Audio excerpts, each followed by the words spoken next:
আসরি ইন্নাল ইনসানা লাফি খুসর।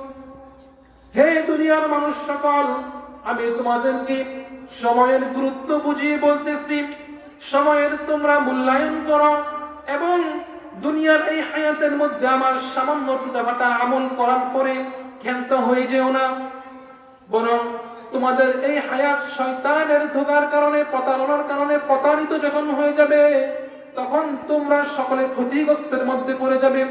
তোমাদের এই হায়াত কখনো কামিয়াব হবে না, তোমাদের এই জীবন কখনো সফল মণ্ডিত হবে না। এই জন্য সময়ের মূল্যায়ন করো। সামান্য 5 ওয়াক্ত নামাজ আদায় করার পরে, রোজা রাখার পরে, যাকাত আদায় করার পরে, হজ আদায় করার পরে তুমি নিজেকে এতটুকুর মধ্যে ক্ষান্ত করে ফেলো না, বরং তুমি সর্বদা সবসময় চৌকান্না হয়ে থাকবে, যেন কখনো তুমি শয়তানের ধোঁকার মধ্যে পতিত না হও, শয়তানের প্রতারণায় তুমি কখনো প্রতারিত না হও। এজন্য আল্লাহ পাক রব্বুল আলামিন আমাদের সকলকে সাবধান করে দিয়েছেন, ইন্নাল ইনসানা লাফি খুসর। হে বান্দা, তুমি শুনে রাখো, দুনিয়ার এই হায়াতের মধ্যে বাঁকে বাঁকে, দুনিয়ার জীবনের পথের বাঁকে বাঁকে তোমাকে বিভিন্ন রকম বিপদের মধ্যে পড়তে হবে। যে কোনো সময় তুমি শয়তানের প্রতারণার শিকার হতে পারো। এই জন্য সাবধান হয়ে যাও। ফরজ, ওয়াজিব, নফল, মুস্তাহাব বিভিন্ন রকম আমলগুলো করার সময় তুমি সাবধান হয়ে যাও, যেন কোন রকম শয়তানের ধোঁকার মধ্যে তুমি পতিত না হয়ে যাও। মুহতারাম হাজরিন, আল্লাহ পাক রব্বুল আলামিন এখানে যে সর্বপ্রথম সময়ের শপথের কথা বলেছেন, এরপরে আবার তিনি মানুষকে সাবধান সতর্ক করে দিয়েছেন যে দুনিয়ায় চলাফেরা করার সময় তুমি অমনোযোগী হয়ে যেও না, যে কোনো সময় তোমার উপর শয়তানের আক্রমণ হতে পারে, এই জন্য তুমি সাবধান হয়ে যাও।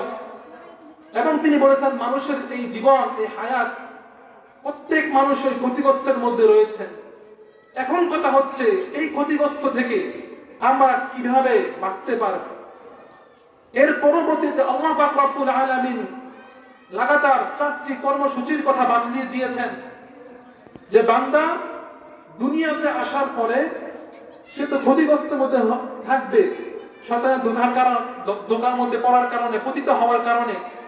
কিন্তু কোন বান্দা যদি 4টি কর্মসূচি তার জীবনের মধ্যে বাস্তবায়ন করতে পারে, তাহলে সে উভয় জগতে সফল হবে এবং কামিয়াব হবে। জীবন পুঁজির ব্যবসায় সে লাভবান হবে। আল্লাহ পাক রব্বুল আলামিন সেই 4 কর্মসূচি কি কি এর ঘোষণা দিয়ে বলেছেন, ইল্লাল্লাযীনা আমানু, যারা ঈমান আনয়ন করবে তারা কখনো ক্ষতিগ্রস্তের মধ্যে পড়বে না। যারা ঈমান আনয়ন করবে, যারা আল্লাহ পাক এবং তার রাসূল এবং অন্যান্য আনুষঙ্গিক বিষয়ের উপর ঈমান আনয়ন করবে, তারা কখনো ক্ষতিগ্রস্তের মধ্যে হবে না, তারা কখনো অসফল কাম হবে না, বরং তারা এই দুনিয়ার মধ্যে, এই হায়াতের মধ্যে সফল কাম হবে, কামিয়াব হবে।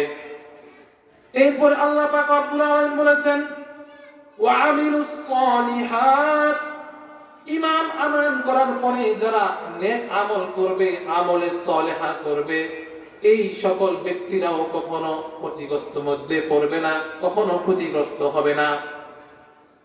তৃতীয় নাম্বার যে কর্মসূচি আল্লাহ পাক রব্বুল আলামিন বলে দিয়েছেন, সেটি হচ্ছে ওয়াতাওয়াসাউ বিল হাক্কি। তৃতীয় নাম্বারে বান্দা একে অপরকে, মুমিন ব্যক্তি একে অপরকে সত্যের দাওয়াত দিবে, তাবলীগ করবে। সে শুধুমাত্র নিজের আমল করার মধ্যে ক্ষান্ত থাকবে না, বরং নিজে আমল করার সাথে সাথে তার অপর মুমিন ভাই, অপর মুসলিম ভাইকেও দ্বীনের দাওয়াত দিবে। চতুর্থ প্রকারে আল্লাহ পাক রব্বুল আলামিন বলেছেন, ওয়াতাওয়াসাউ বিস সাবরি। বান্দা ঈমান আনলো, নেক আমল করলো, একে অপরকে সত্যের দাওয়াত দিল, তাবলীগ করলো। চতুর্থ প্রকারে একে অপরকে ধৈর্য ধারণের প্রতি উদ্বুদ্ধ করবে। একে অপরকে যখন বিপদের মধ্যে পতিত হবে, তখন একে অপরকে ধৈর্য এবং সবরের উপদেশ দিবে। মুহতারাম হাজরিন, তাহলে আমরা সংক্ষিপ্ত আকারে জানতে পারলাম যে আল্লাহ পাক রব্বুল আলামিন সূরা আল আসর এর মধ্যে বলে দিয়েছেন যে প্রত্যেক মানুষ তো ক্ষতিগ্রস্তের মধ্যে আছে, ঠিক আছে, কিন্তু আমার বান্দাদের মধ্যে হতে যারা চার শ্রেণীর লোক হবে এবং চারটি কর্মসূচিকে নিজের জীবনের মধ্যে বাস্তবায়ন করতে পারবে, এমন ব্যক্তিরা কখনো ক্ষতিগ্রস্ত হবে না। এমন ব্যক্তিরা সর্বদা তাদের উভয় জগতে লাভবান হবে, সফল কাম হবে, কামিয়াব হবে। সংক্ষিপ্ত আকারে আমরা আবার জেনে নেই সেই চার কর্মসূচির মধ্যে 1 নাম্বার হচ্ছে ঈমান আনয়ন করা, 2 নাম্বার হচ্ছে আমলে সালেহা বা নেক আমল করা, 3 নাম্বার হচ্ছে একে অপরকে পরস্পরের সত্যের দাওয়াত দেওয়া, তাবলীগ করা, 4 নাম্বার হচ্ছে